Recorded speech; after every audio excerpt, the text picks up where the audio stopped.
Making room for other people's bad habits. I mean, we're all supposed to be open and willing to accept the indifferences that are constantly moving around us, right?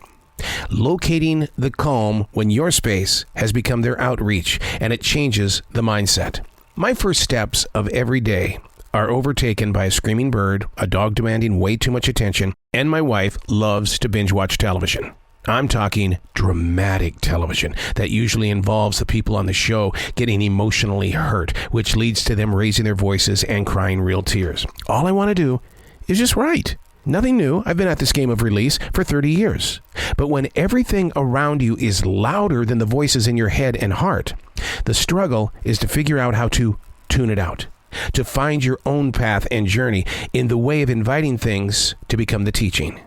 These aren't always easy steps, and it's not always a choice, because the one thing that we all do every day is that we own an expectation to be in a place when you aren't in the mood, but the expectation consistently lives within.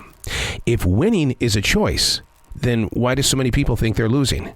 I mean, seriously, where are we here? Hey, it's Arrow. This is The Daily Mess, a chronological walk through an everyday world. I am a daily writer. I am a silent wolf. That means I sit on the side and I just observe. I listen. I study. I dig in even a little bit more, because watching life happen is the journey, and you're going to learn so much if you could just step back and experience it. This is The Daily Mess. When reality shows serve as comedy entertainment, for decades, we have loved our sitcoms and rom-coms.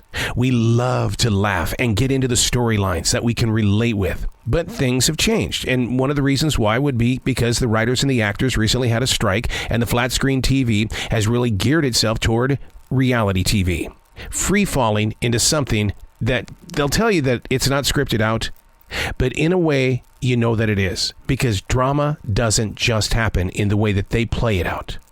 We love our love. We love our cooking shows, the contests, the homes that they showcase, the fashion shows, and the global explorations. None of it requires the art of acting. It happens, they say, naturally.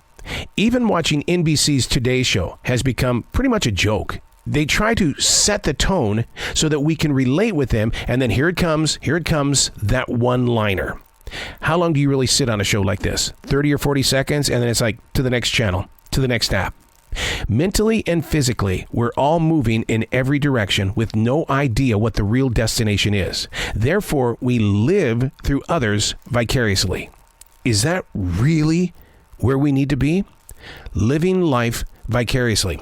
I'll never forget the Jim Carrey movie, where it was about him growing up and we were watching his life in this fake world. And I kept thinking, there's no way. I will never watch a show like that. And yet, here we are, watching these shows that are supposed to be about real life. And we're questioning it, going, really? Is that the way it really would have played out? Because I would have acted differently. Instead of locating a solution, they tend to challenge. Whereas those of us on this side of the flat screen, we're going to watch them play it out, and then we're going to activate it out in our own life. And if it's right or wrong, we always have something to point our finger at, and it's not us. Where are we with reality shows?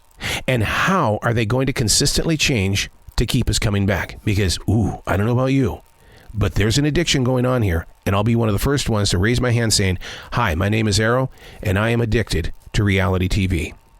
I am Arrow, and that's The Daily Mess.